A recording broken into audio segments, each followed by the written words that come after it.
नमस्कार. आज मी अत्यंत सडेतोडपणे काही सत्य आपल्यासमोर मांडणार आहे. आपल्याला विनंती आहे की हा व्हिडिओ आपण पूर्णपणे शेवटपर्यंत पाहावा. थोडा लांबलचक जरूर बनतोय, परंतु अनेक सत्य आपल्यासमोर मांडायचे आहेत. तत्पूर्वी एक आपल्याला विनंती आहे की आपण हे आपले BBC केज लाईव्ह चॅनल अद्याप सबस्क्राईब केलेले नसेल तर जरूर सबस्क्राईब करा, कारण अनेक सत्य गोष्टी मला आपल्यापर्यंत पोहोचवायच्या आहेत. त्याशिवाय शैक्षणिक क्षेत्रातील महत्त्वाचे व्हिडिओही आपल्या पाल्यासाठी, मुलामुलींसाठी आपल्यापर्यंत पोहोचवायचे आहेत. आपण जर हे चॅनल सबस्क्राईब केलं तर आपल्याला सगळे माझ्या व्हिडिओचे नोटिफिकेशन आपल्यापर्यंत लगेच पोहोचू शकतील. त्यासाठी आपण कृपया हे चॅनल सबस्क्राईब करा. नमस्कार, मी हनुमंत भोसले. आपण पाहत आहात BBC केज लाईव्ह. महाराष्ट्रात सध्या औरंगजेब आणि त्याची कबर याविषयी अतिशय जोरात चर्चा सुरू आहे. खरं तर ही चर्चा का आली, आता सर्व महाराष्ट्राला कळलेलं आहे. महाराष्ट्राचं राजकारण किती खालच्या नीच पातळीवर गेलेलं आहे हेही आपण समजून घेऊ शकतो.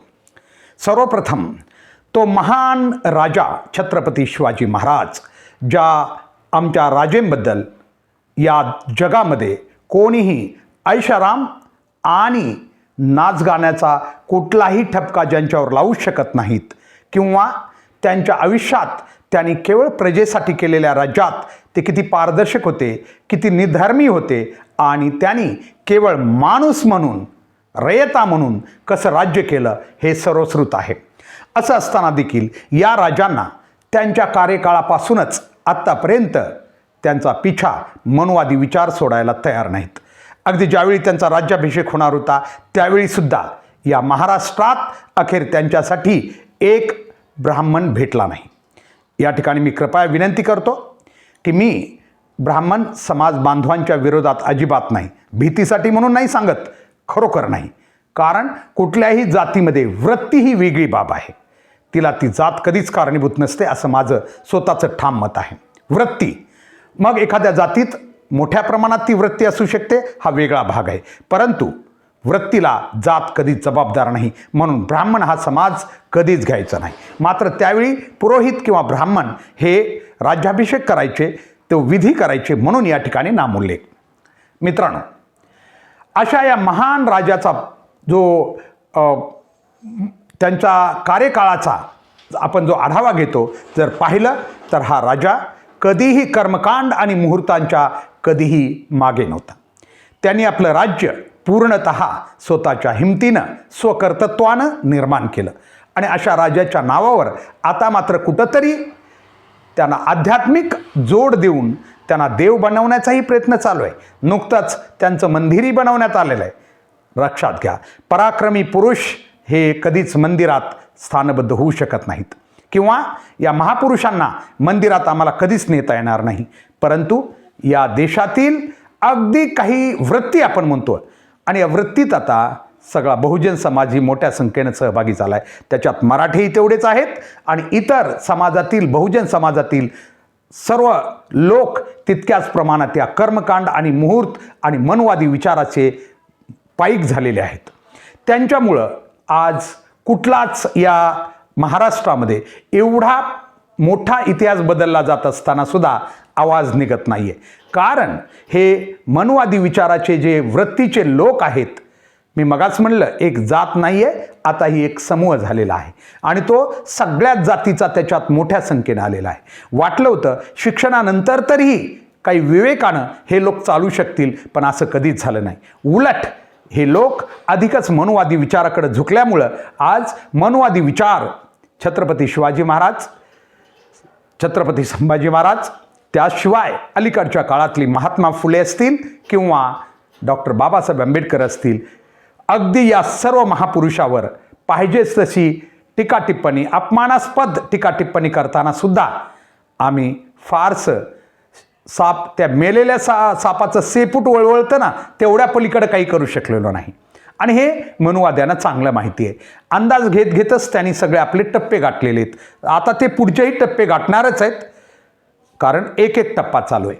आपण बघायचं ना, ज्या विश्व हिंदू परिषद आणि बजरंग दलानं औरंगजेबचा विषय काढला, त्याची कबर खोदायचा विषय काढला, या दोन्ही आणि पतित पावन नावाच्या संघटनेनं ज्या मनुवादी विचाराच्या कट्टर समर्थक आहेत, या तिन्ही संघटनांनी छत्रपती शिवरायांच्याबद्दल जेव्हा जेव्हा अपमानास्पद टिप्पणी झाली, आमच्या माँसाहेब जिजाऊबद्दल जेव्हा जेव्हा अपमानास्पद टिप्पणी झाली, एक शब्दही कधी काढला नाही. आणि यांच्या बॅनरवर कधी छत्रपती शिवाजी महाराज नसतात, कधी छत्रपती संभाजी महाराज नसतात. आलेच चुकून हुकून हे महापुरुष आमचे, तर फक्त धर्मांच्या पुरते ते येतात. त्यांना धर्म, कट्टर धर्माच्या मध्ये त्यांना गुंफूनच ते आणतात. बाकी त्यांच्या पराक्रमासाठी ते कधीच आणत नाहीत. आणि सगळ्या विचाराची पेरणी कशी अगदी व्यवस्थितपणे केली जाते. आणि म्हणूनच अगदी मराठा समाजातील मी म्हणेन फार मोठा युवा वर्ग या मनुवादी विचाराचा आता पाईक झालेला आहे, गुलाम झालेला आहे. तो कधीच बाहेर निघू शकणार नाही. आयुष्य बर्बाद झालं तरी नाही, त्यांची लग्न होणार नाहीत त्याची त्यांना काळजी नाही. ते सांगतील धर्मासाठी आम्ही लग्न नाही झालं तरी चालेल, आम्ही मरू. धर्म यांच्याशिवाय आता यांच्यावरच सगळा धर्म तरुण बसलेला आहे. शेकडो वर्षाची या धर्माची जी परंपरा आहे, जे धर्म चालत आलेला आहे, आता यांच्याशिवायच तो जगू शकणार नाही असंच वाटतंय काहीतरी, किंवा त्यांचाच गैरसमज तसा झालेला आहे. मित्रांनो, जर धर्मच ही गोष्ट असती तर आजपर्यंत औरंगजेबानं संभाजी महाराजांना, ठीक आहे संभाजी महाराज आणि औरंगजेब याच्यातील युद्ध तो एक इस्लाम धर्माचा समर्थक होता निश्चित, परंतु या ठिकाणी जे युद्ध झालं त्या औरंगजेबाच्या दरबारी अनेक बाकी सगळ्याच मनुवादी विचाराचे अनेक सरदार त्या ठिकाणी होते. मग त्यांना का त्यांनी धर्म बदलायला लावला नाही? लावलाच असेल तर मग त्याच्यावर काय ऑब्जेक्शन नाही का? म्हणजे अगदी स्वतःच्या फायद्यासाठी या लोकांनी पाहिजे तर धर्म बदलला. पण संभाजी महाराजांचा इतिहास आमचा शौर्याचा आहे, ठीक आहे, त्यांनी कट्टर हिंदू धर्म ठेवला. पण आमचा हिंदू धर्म कोणता आहे माहिती आहे? आमचा हिंदू धर्म हा आजचा जो सनातनी आहे तो नाही आहे. आता नवीनच शब्द काढला आहे. आमच्या लहानपणापासून 10वीपर्यंत येईपर्यंत आम्हाला सनातन हा शब्दच कधी शिकवला गेला नव्हता, कधीच नाही. सगळे मान्य करतील, आमच्या पिढ्यातील सगळं लोक मान्य करतील, आम्ही सनातन हा शब्द नवीनच ऐकतो. आणि ऐकतो तो फक्त आणि फक्त कर्मकांड आणि मनुवादी विचारानं प्रेरित झालेल्या लोकांच्याच तोंडून ऐकतो. बाकी आमचा कट्टर हिंदू जो आहे, तो हिंदू धर्म जो सगळ्याच धर्माचं आदर करतो, जो एक माणूस म्हणून जगायला शिकतो, तो आहे आमचा कट्टर हिंदू धर्म. खरं तर डॉक्टर बाबासाहेब आंबेडकरांना नाईलाजानं, कारण त्यांनी आपल्या काही समाज बांधवांना होत असलेला त्रास बघून धर्मांतर केलं, बौद्ध धर्म स्वीकारला. परंतु खरोखर आमच्यासारखे अनुयायी त्यांच्या वेळी सोबत असते तर आम्ही म्हटलं असतं, डॉक्टर बाबासाहेब आंबेडकरांना आम्ही विनंती केली असती की आपण नाही बहिष्कृत व्हायचं, यांना जी काही मनुवादी विचाराचे 2-4% आहेत त्यांना आपण या धर्मातून बाहेर काढू असं म्हटलं असतं आणि ते शक्य बी झालं असतं. परंतु त्यावेळीची सामाजिक स्थिती वेगळी होती, त्यामुळं डॉक्टर बाबासाहेब आंबेडकरांना हे नाईलाजानं करावं लागलं. पण आज मी आम्हाला वाटतं त्यावेळेस खरं तर हे बहिष्कृत व्हायला पाहिजे, हे लोक बहिष्कृत व्हायला पाहिजे होते, ना की डॉक्टर बाबासाहेब आंबेडकरांनी त्यांचा समाज, त्यांनी बौद्ध धर्म. ॲक्च्युअली बौद्ध धर्म हा खूप विशाल धर्म आहे, मोठा आहे, विज्ञानवादी आहे. तसं तर नुकसान काही झालं नाही समाज बांधवांचं, परंतु कट्टर हिंदू धर्म जर आपण व्यवस्थितपणे त्या धर्माच्या शिकवणीप्रमाणे जगलो असतो तर आज ही गरज नव्हती. छत्रपती शिवरायांच्याबद्दल आपण बघितलं असेल, प्रशांत कोरटकरसारखा व्यक्ती आणि राहुल सोलापूरसारखा व्यक्ती अतिशय अपमानास्पद, खालच्या थराची, मी तर म्हणेन औरंगजेबाचं जे काही हे आहे ते कृत्य, ठीक आहे, ते तर नालायक वृत्तीचं आहे, त्याचा सर्व मुस्लिम बांधवसुद्धा या ठिकाणी निषेध जरूर करतात.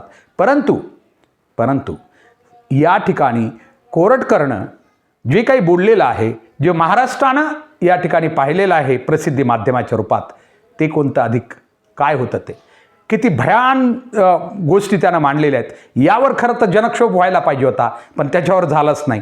औरंगजेबच्या या कबरीपेक्षा जनक्षोभ या प्रशांत कोरटकरच्या या लिहिण्यावर, या वक्तव्यावर व्हायला पाहिजे होता, तो महाराष्ट्रात झालाच नाही. कारण अगदी छत्रपती शिवरायांच्या पुढच्या पिढीतील वारसदारापासून मराठ्यांचा मोठा वर्ग हा या मनुवादी विचारांचा आणि सनातनी लोकांचा गुलाम बनलेला आहे. त्यांच्या आधिपत्याखाली आज सत्तेचा लाभ घेण्यासाठी तेही त्या ठिकाणी मस्तपणे त्यांचंच समर्थन करत, त्यांना कधीच लाज वाटली नाही की आपल्या छत्रपती शिवरायांबद्दल एवढा अपमानास्पद टिप्पणी केलेली असताना, माँसाहेब जिजाऊबद्दल अपमानास्पद टिप्पणी केलेली असताना आपण कसं शांत राहू शकतो हे त्यांना कधीच समजलेलं नाही. आज बी लाज नसल्यासारखं आपण बघतोय, अगदी सभागृहात असतील इतरत्र त्यांची अशाच लोकांची काँग्रेस वगैरे ही अलीकडची बाब आहे. आम्हाला काँग्रेसशी काही देणं घेणं नाही. काँग्रेसनं असं केलं म्हणून तसं त्यांचा आम्हाला दाखला देऊ नका. आम्हाला छत्रपती शिवरायांची बदनामी केलेल्यांचा आम्हाला बदला पाहिजे. आणि म्हणून आज या ठिकाणी आपण व्यवस्थितपणे पाहिलं पाहिजे. नागपूरची दंगल आपल्याला माहिती घडवली गेली. या नागपूरच्या दंगलीमागं आम्ही कधीच म्हणत नाही औरंगजेब हा मराठ्यांच्या शौर्य इतिहासाची साक्ष आहे. आम्हाला ही जी काय आमचे पुरावे आहेत ते पुढच्या पिढीला प्रेरणादायक ठरण्यासाठी आम्ही अशा प्रकारचा औरंगजेबसुद्धा इथं गाडला हे सांगण्यासाठी ते आम्हाला हवे आहेत. परंतु हे लोक मुद्दाम होऊन या राजाला कुठंतरी मुस्लिम विरोधी दाखवून एक वेगळं चित्र निर्माण करण्याचा प्रयत्न करत आहेत. छत्रपती शिवराय एकतर बुटुक तर असं म्हटलं की छत्रपती शिवराय यांच्यासोबत मुस्लिम धर्मीय नव्हते. इतका अलीकडचा इतिहास जर हे लोक मोडून टाकायचा प्रयत्न करतायत तर पुढचं काय, मागच्या इतिहासाचं काय होईल आपणच विचार करू शकतो. जो इतिहास आमच्याकडे पुरावे म्हणून आहेत, जे इतिहासकार आज जिवंत आहेत, या इतिहासकारांचा इतिहास जर हे खोटा ठरवत असतील तर पुढचं त्याच्या मागचा इतिहास कशा प्रकारे खोटा ठरवला असेल हे सांगा कल्पना न केलेली बरी. मला एकच सांगायचं आहे, ठीक आहे या ठिकाणी आम्ही समर्थन करत नाहीत. मुस्लिम धर्मियातील किंवा मुस्लिम बांधवातील ज्या लोकांनी दंगल खरोखर केली असेल, गुन्हेगार असतील तर त्यांना शिक्षा व्हायला पाहिजे. परंतु दंगल घडण्यासाठी कारणीभूत कोण होतं, तर ज्या ठिकाणी मुस्लिम बांधवांचं मत आहे की आमचं औरंगजेबाबद्दल तुम्ही काही म्हणा, आम्ही काही म्हणणार नाही, परंतु त्या ठिकाणी या आंदोलनामध्ये जे त्यांच्या धार्मिक काही चादरी जाळल्या, धार्मिक काही नोंद असलेल्या किंवा लेखन असलेल्या त्यांचा त्यांना आक्षेप होता, त्याचा निषेध ते नोंदवायला रस्त्यावर आले होते असं त्यांचं मत आहे. परंतु त्यांचंही एक चुकलेलंच आहे. हे करत असताना लोकशाहीच्या मार्गाने त्यांनी मोर्चा काढून हा निषेध नोंदवायला पाहिजे होता, दंगलीच्या रूपानं नाही. मात्र जे काही सत्य आहे आणि त्यात मीडिया आणि शासन दोघंही या दंगलीत घडलेल्या घटनांना जणू एकतर्फी आमचे लोक हे मंत्र्याला म्हणण्याचा अधिकार नाही. मंत्री हा या देशातील आणि या राज्यातील प्रत्येक व्यक्तीचा प्रतिनिधी आहे, त्याला आमचे लोक असं म्हणता येणार नाही. पण उपमुख्यमंत्री या ठिकाणी एकनाथ शिंदे हे आमचे लोक असं म्हणतात, तेव्हा डॉक्टर बाबासाहेब आंबेडकर यांच्या घटनेचा पूर्णपणे अपमान आणि भंग त्यांनी केलेला आहे. कारण एक मंत्री म्हणून शपथ घेताना मी कुठलाही भेदभाव करणार नाही असं म्हणणारे मंत्री आज या सभागृहामध्ये, आमदार या सभागृहामध्ये एकतर्फी अगदी धार्मिक आणि अशा प्रकारची भडकाऊ भाषणं देतात. त्यांची भाषणं जर बघितली तुम्ही तर जे दंगेखोर करणार नाहीत त्यापेक्षा भयंकर भाषणं हे लोक ते देऊच कसे शकतात. कारण ते या राज्यघटनेचे कुठंतरी अधीन काम करणारे लोक आहेत, त्यांना बंधन आहेत या राज्यघटनेचे, म्हणून त्याने असं अजिबात करायला नको आहे. परंतु असं न होता आपण बघितलं असेल की कशा प्रकारे या ठिकाणी या दंगलीला पुन्हा भडकवण्याचा हे केवळ आणि केवळ राजकीय पेरणी आहे, मतांची पेरणी आहे. कारण त्यांना माहिती आहे लोक केवळ भावनिकतेवर मतं देतात, लोक विवेक किंवा आपला विचार करून मतं कधी देत नाहीत. यामुळं या लोकांना हे सगळं गणित माहीत झालेलं आहे, लोकांच्या नाड्या माहीत झालेल्या आहेत की कशा प्रकारे लोक भडकतात आणि कोणत्या वेळी कोणती पेरणी करायची हे यांना ठरलेलं आहे. एवढ्या पूर्ण अधिवेशनामध्ये एकही जनतेच्या विकासाचा मुद्दा या लोकांनी काढला नाही. लोक परेशान आहेत, शेतकरी वर्ग परेशान आहे, असंख्य वर्ग परेशान आहेत, नोकर भरती नाही आहे, युवा वर्ग परेशान आहे. सगळं काही एवढा मोठा जनक्षोभ असताना या लोकांना माहिती आहे की लक्ष एका ठिकाणाहून दुसरी ठिकाणी डायव्हर्ट करण्यासाठी किंवा एका ठिकाणचं लक्ष दुसरीकडं नेण्यासाठी अशा प्रकारची छोटी छोटी प्रकरणाची अगदी व्यवस्थितपणे प्लॅनिंग करून मांडणी केली जाते आणि त्यानुसार राज्यात बरोबर कोणत्या वेळी कोणतं विषय पुढे आणायचा हे कळलं जातं. कारण त्यांना हेही माहिती आहे किती भयंकर प्रकरणं घडली तरी लोक पुढच्या प्रकरणाची वाट बघतात. मागची संवेदनशील प्रकरणं आत्तापर्यंत किती घडली, खूप घडली, सत्ताधाऱ्यांची घडली, विरोधकांची घडली, परंतु लोकांच्या लक्षात काहीच राहिलं नाही. प्रत्येक दिवशी नवीन प्रकरणाला लोक खूप भयंकर असं म्हणू लागले आणि विसरू लागले. मित्रांनो, मला आज एवढंच सांगायचं आहे, छत्रपती शिवराय हे महान राजे होते. त्यांची बरोबरी या जगातला कोणताही राजा करू शकत नाही. मी केवळ एक बोलायचं म्हणून बोलत नाही, परंतु त्यांनी आपल्या आयुष्यामध्ये ज्या प्रकारे त्याग केला, आपण बघितलं असेल, रात्रंदिवस फक्त स्वराज्य आणि जनतेच्या हितासाठी, रयतेच्या हितासाठी काम करणारा राजा म्हणून ज्यांची एवढी मोठी ख्याती आहे, या राजाला बदनाम कसं करायचं. आणि विशेष म्हणजे हिंदी भाषिक जे आहेत पलीकडले, हे तर आमच्या छत्रपती शिवरायांच्या या पराक्रमाला फारसं मानणारे नाही आहेत. फक्त त्यांना या कुठंतरी मतासाठी किंवा अशा वेळी पेरणी करण्यासाठीच छत्रपती शिवराय आठवतात, बाकी वेळी कुठंच नाही. मला सांगा, त्या कबरीपेक्षा आम्हाला महत्त्वाचं होतं ते स्मारक जे हिंद महासागरात बनवणार होते हे लोक अरबी समुद्रात, मात्र त्या ठिकाणी ते स्मारक आज बी बनलेलं नाही.